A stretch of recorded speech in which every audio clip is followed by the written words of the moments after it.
when you see in the hot mic how he's treating and he views his own Liberal members of Parliament. They're only there to vote, to do his bidding, to get up there to vote as they are told. And the truth is, the Liberals are whipped to do exactly what Carney wants them to do. The centralization of government, I have never seen anything quite like it. And it is unfolding before our eyes under the Carney administration. It is not acceptable to me for the Conservatives, for example, who continue to fearmonger and peddle the belief and the narrative that somehow newcomers, whether you be a new immigrant or someone who's come to Canada temporarily as an international student or as a migrant worker, people who come to Canada, we're not all terrorists. We're not all criminals. We're not here to engage in criminal activities. Most people come here to contribute to Canada's economy, culturally, economically, socially, all of those things to contribute to Canada and to our communities. So I would urge the Conservatives to stop taking the talking points from the United States, from Trump, who believes that refugees and migrants and immigrants are terrorists, because that's how he talks. And he is outright blatant with his discriminatory comments and attitude and policies. And so we need to reject it. And the Conservatives need to reject it. And the Liberal Carney government needs to reject it and say, no, we will not play this fear-mongering game. We will not play this blaming game of new immigrants. And we will recognize newcomers to Canada and their contribution to Canada.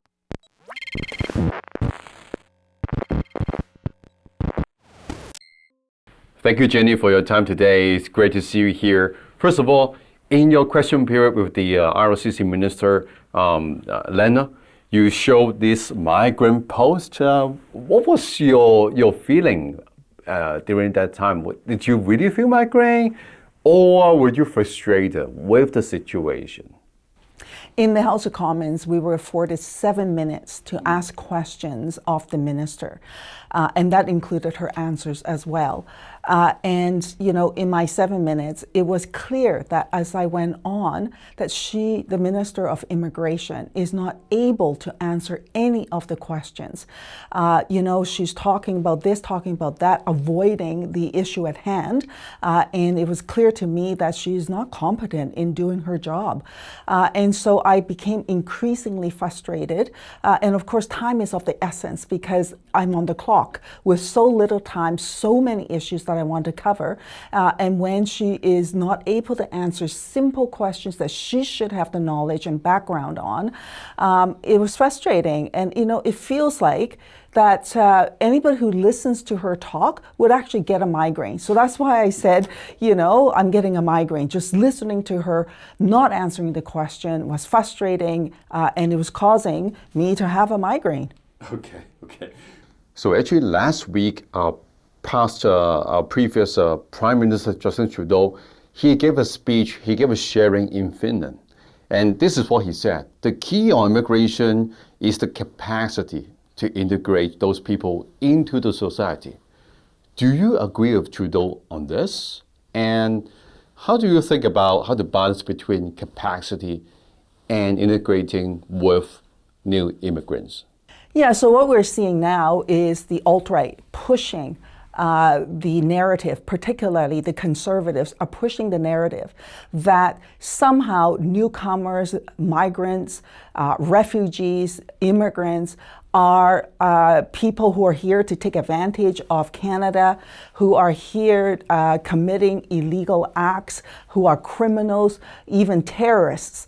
They are sort of pushing this narrative as somehow we are people that Canadians should be fearful of, that we're somehow not welcome.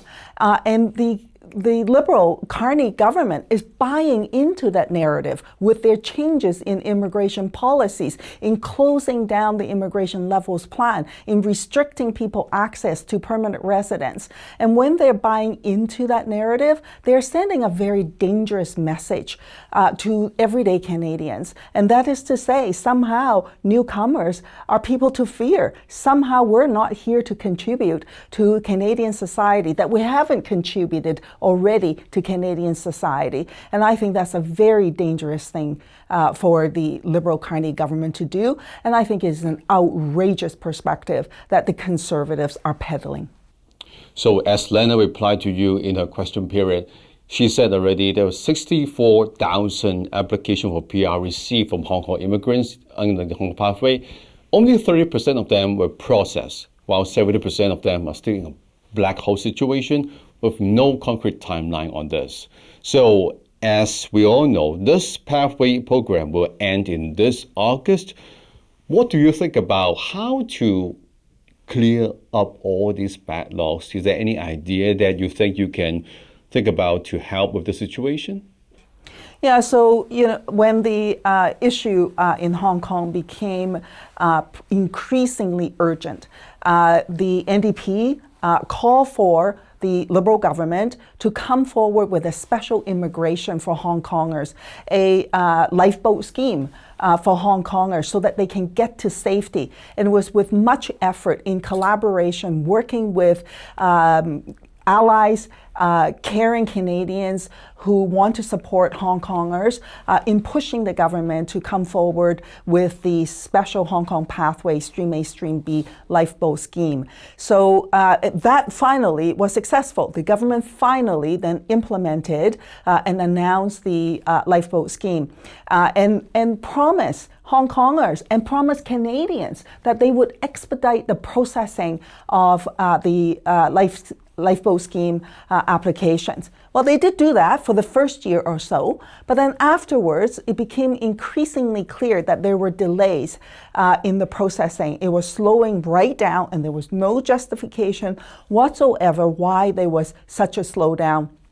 Until now, in this last budget and budget update, the Carney government announced that they are pushing all the Hong Kong pathway Stream A, Stream B applications together with the Ukraine Special Immigration Measure Stream, as well as the Sudan Special Immigration Measure Stream, into one group called the Humanitarian, Compassionate, and Other category, and only allocating 6,900 spots or quota, if you will, for that processing. So you can imagine with all those applications in the backlog, how long it's going to take. In the very minimum, just Hong Kongers alone is going to take 10 years. But within that stream is more than Hong Kongers, is with 2 other countries as well that also have significant numbers.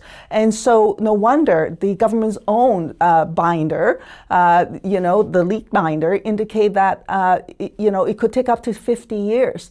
And can you imagine being in limbo for up to 50 years, not knowing, not belonging, right? Unable to put roots down to begin your future and to really build a future for yourself and your family. That is unfair, that is unjust. Reneging on that commitment is something that is indefensible. So there is actually a proposal from someone which is about having a clear 3-year plan to step-by-step clear up the backlogs by how early these applications are into RCC and do it 26, 27, and 28. Do you support raising this idea to RCC in the Parliament as a feasible, more concrete timeline so that Hong Kong immigrants can think about, can consider, can expect? So right now, the biggest issue, frankly, in addressing the backlog is the quota. It is the immigration levels plan issue. The quota being reduced to 6,900 for Hong Kongers, for Ukraine and Sudan, it is simply inconceivable to be able to process them in any expeditious manner. The numbers is just simply not there to allow for that to happen. And so every November, the government is required by law to introduce a new levels plan. And so there's an opportunity for Canadians, for Hong Kongers, people who are in support of Hong Kongers, to call for the government to increase the immigration levels plan numbers.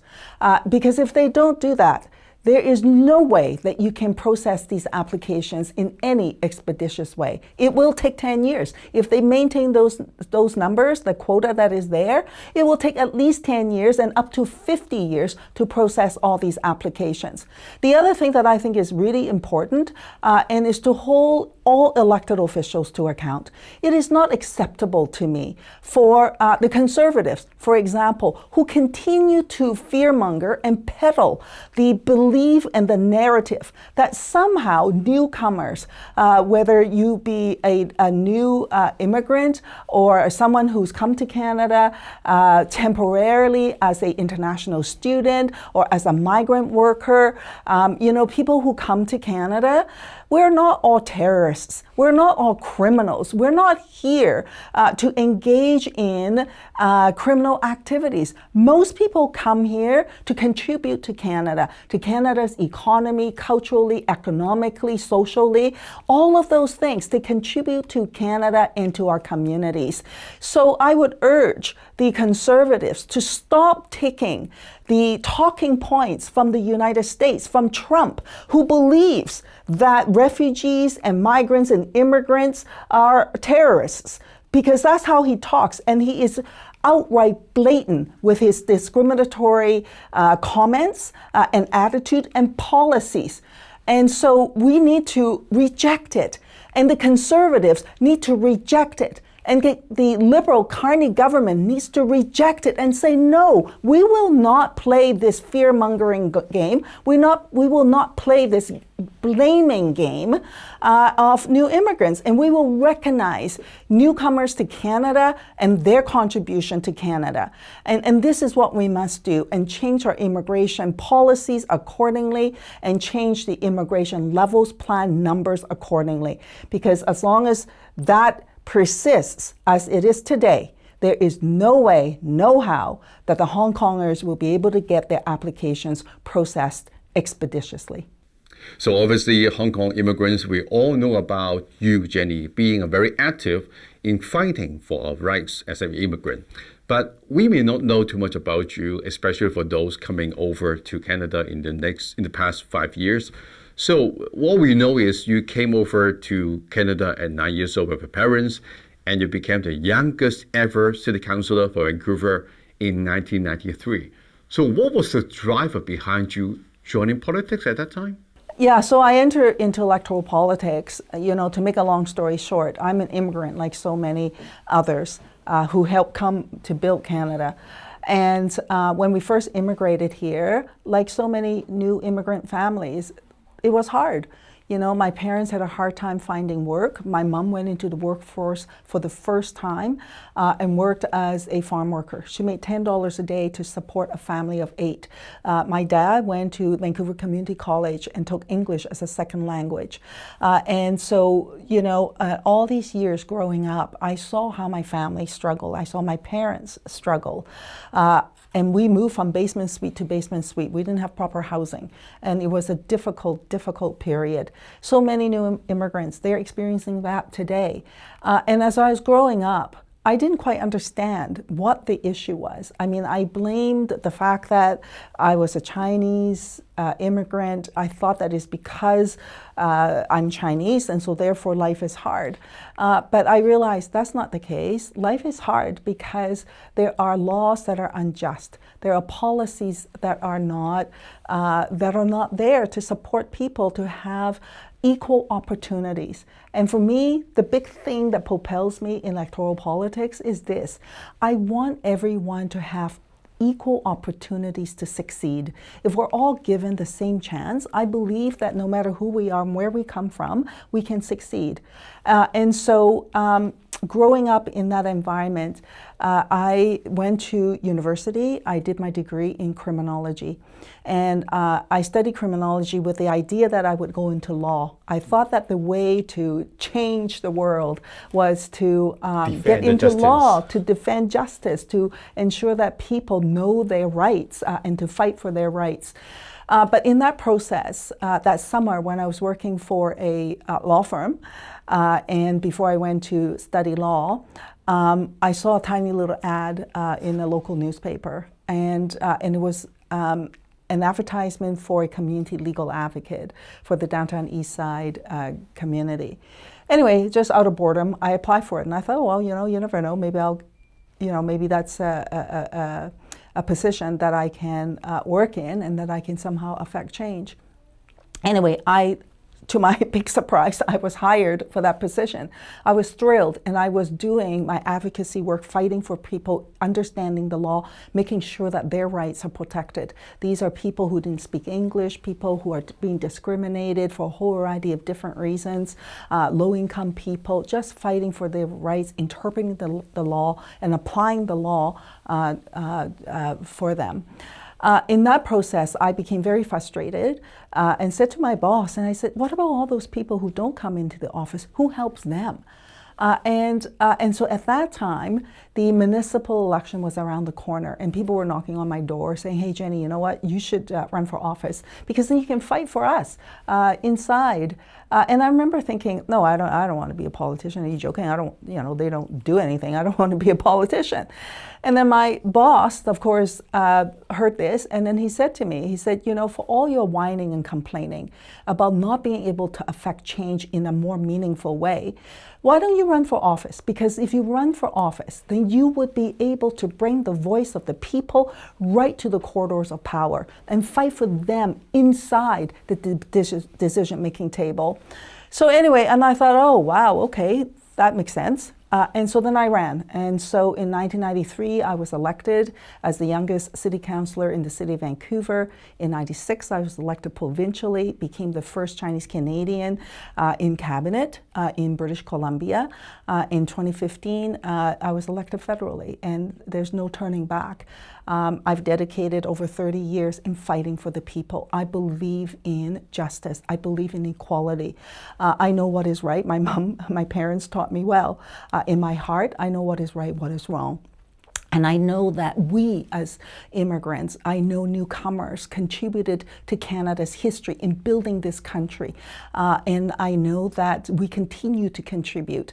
And Canada is a multicultural country. We're a country that actually values and celebrates the fact that we are the faces of the world. We come from every corner of the universe here in Canada. So each of us are equal, in the eyes of the law, and we should be treated accordingly.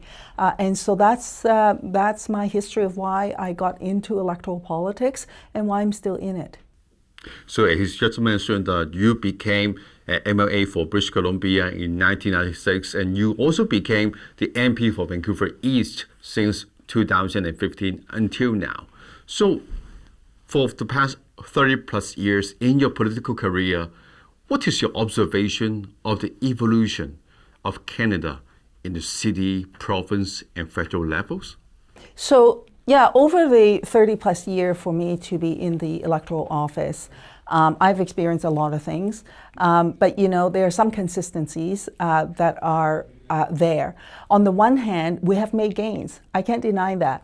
As one of two Chinese Canadians elected for the first time in BC in the 1996 election, that was a victory for Chinese Canadians to mark down in our history of us making it into the provincial legislature. Me getting appointed as the first Chinese Canadian cabinet minister, that was making history on behalf of all Chinese Canadians, on behalf of those of us from a different land that now call Canada home, that make Canada our home, and our contributions and how far we have advanced. It is a reflection of the faces of our community as well. I'm a huge proponent to say that our governments, whether it's provincial, municipal or federal. We need to reflect the faces of our community. And so this is the evolution that is taking place. We are seeing more and more people from different cultural backgrounds and different heritage emerge to be elected officials. But for every step that we gain, we are always constantly being pushed back, to sort of push us out and to tell us to experience the idea that somehow we don't belong. I've experienced it throughout my entire political career, where I receive hate mail that people tell me that I don't belong. People tell me to go home. People, raise and shout racial slurs at me and call me names and all kinds of hate mail, threats even, I have experienced. And so that is our reality. So people are trying to silence us, and which is why I keep saying that we cannot accept the conservatives' narrative, where they keep on fear-mongering that somehow newcomers, whether you are a new immigrant or a refugee or a migrant worker or an international student, can give people the impression somehow we are criminals, that we're only here to take advantage of Canada's benefits, that somehow we are even terrorists. The way they talk, they give people that impression, and they instill that kind of fear in the hearts and minds of everyday Canadians. And that to me is dangerous when they do that. They are escalating hate in our community. This is what we see in the Trump administration. That is what Trump is doing right from the get-go. Even in his first administration, he brought in laws that are discriminatory and that are racist. And so the conservatives have actually adopted some of that narrative and peddling that point of view. And sadly, the liberals are adopting and reinforcing that narrative with their changes in the immigration laws. And when they do that, they're sending a clear message that somehow newcomers should not be accepted. And that is now reflected in the immigration levels plan. And that's why people cannot get their application processed, even though commitments have been made, promises made, promises broken. And this is all for political gain and not in the best interest of Canada. I've always thought that the Canadian governments, whether it be municipal, provincial, or federal, should reflect the faces of our community. And so I'm an immigrant myself, and I remember back in the day when I first told my parents I wanted to run for office, they said to me, don't, it's terrible, don't do it, and they were fearful of it, to be honest. But 30 years later, in reflecting back, I know what I have contributed, and I hope that the broader Canadian community feel that I have contributed to Canadian society. And so for Hong Kongers who are here, if you're interested in electoral politics, pursue it. Don't let people tell you otherwise. The most important thing is passion. You have to believe in what you're doing, and if electoral politics is of interest to you, pursue it with your heart and put your heart into it. So obviously, joining politics, one of the ways is to join a political party. While Jenny, you are in NDP, but since the federal election last year, NDP has got a new leadership. You guys got a new leader, A.V. Lewis, since this March. And in that leadership election, there were 5 candidates in which A.V. win. Why did you join the leadership race? Yeah, a lot of people asked me during the leadership and encouraged me to run for office, to run for leadership, actually. And truth be told, no matter what party we're from, entering into electoral politics, you sacrifice a lot. There's no mistake about that. And it doesn't matter what party you're from. There's a lot of sacrifice. And the truth is, your family pays the price. You're just simply not around because the demands of the job, you're constantly on the road. I mean, provincially, I'm always in Victoria. Federally, I'm always in Ottawa, right? So you're just physically not there with your family. And that's a big price to pay.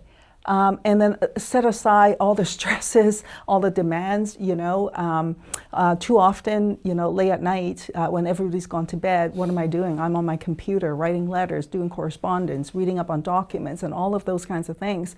And that is the job. right? And people don't see it, but the sacrifice is huge. And to be a leader of a national party, it means the demand for your time and you is that much more. And you're just going to be constantly on the road. If you're going to do justice to the job, my view is that you're going to be constantly on the road. And that's a sacrifice, frankly, I wasn't prepared to make. And obviously, AV joined to be the NDP leader in a very difficult time of the party. When you guys lost quite a bit of seats in the parliament, became like 7 only. And even though one of them crossed the floor to join Liberals in this March. So, Jenny, what is your reflection on all these developments so that how to attract voters back to support NDP?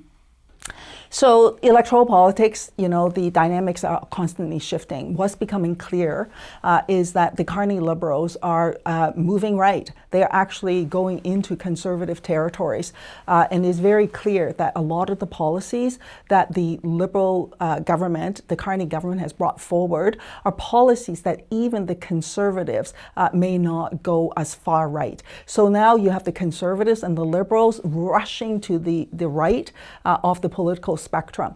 A lot of the Liberals who are moderate Liberals are saying to me that they feel like they don't belong to this current Liberal Party anymore because they are looking more and more like a conservative government by the day, and they're looking for someone else to park their support with.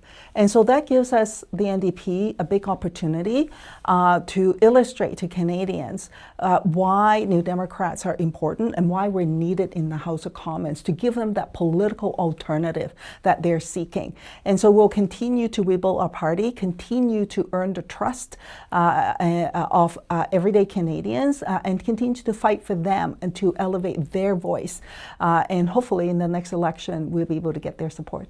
Prime Minister was caught hot mic saying with the Croatian Prime Minister that you just have MPs and they are useful for votes, saying with cabinet members.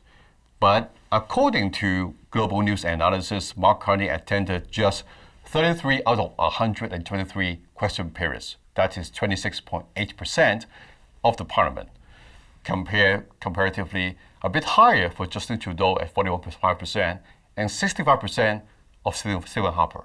So what is your comment on all these? So, for Carney not showing up in question period, only a fraction of the time, it really just shows you his disregard for this important institution, the House of Commons.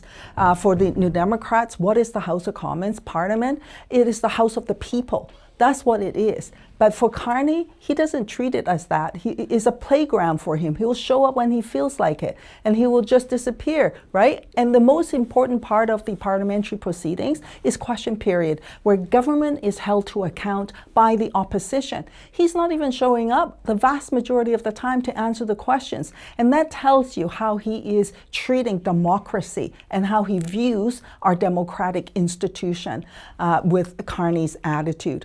Aside from question period, he's not showing up for regular debates either, by the way. The guy is barely there. And even for question period, of the 33 times that he's shown up, he's not there for the entire time.